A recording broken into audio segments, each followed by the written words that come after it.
अपने जाति के लिए काम आउट ऑफ वे करना पड़ेगा। अगर नहीं करेंगे बैठे लोग तो इस समाज का कल्याण नहीं होगा। जब संतों से पूछा गया कि हर युग में जब 24 भगवान विष्णु के 24 अवतार 24 जोनी 24 अवतार की चर्चा में 3 4 5 अवतार की चर्चा होती है, राम की चर्चा होती है, कृष्ण की चर्चा होती है, विश्वामित्र की चर्चा होती है, कई पुरुषों की चिंता होती है। परशुराम को हम सभी लोगों के बीच आज तक क्यों नहीं चर्चित कर पाए?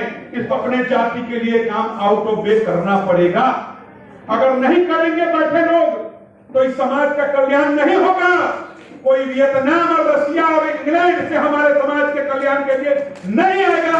हमें इन्हीं में से परशुराम वंशजों को निकालना पड़ेगा। इन्हीं बीच से परशुराम वंशज हमारे समाज के कल्याण करेंगे। आज आप सभी को पता होगा, आखिरी बात कह के मैं समाप्त करूंगा कि एक हम लोगों ने सहयोग से एक हाजीपुर में परशुराम मंदिर बनाया। आज संयोग से वहां कुछ संत 2-3 वीडियोग्राफर को लेके आए, परशुराम जी पर चर्चा करने लगे और उस डिबेट में मुझे भी 3 मिनट के लिए बैठाया गया, मैं भी बैठा।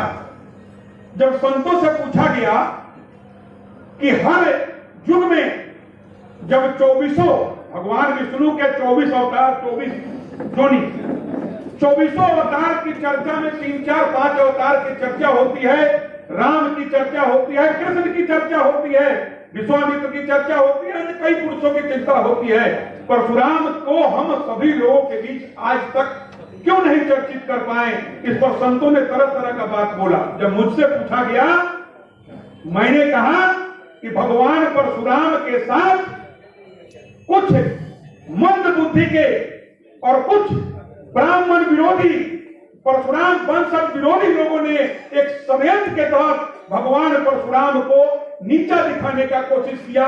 और जिस तरह से रामायण में रामानंद सागर ने भगवान परशुराम और राम के संवाद को दिखाया, ऐसा रामायण में और किसी पुस्तक में इसकी वर्णित नहीं है। परशुराम और राम का ऐसा संवाद अगर होता तो राम रावण पे विजय नहीं प्राप्त करते।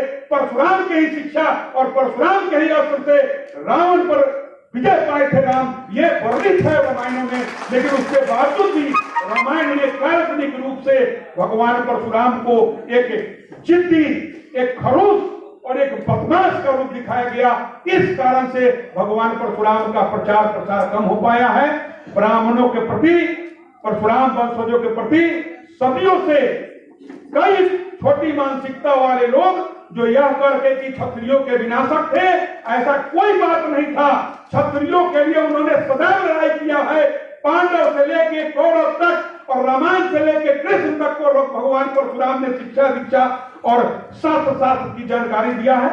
इसलिए हम सभी का कर्तव्य बनता है कि भगवान परशुराम के प्रति अपनी भावना को, भगवान परशुराम के शस्त्र और शास्त्र का जो जानकारी है उसको हमारे आने वाली पीढ़ी तक पहुंचाना है।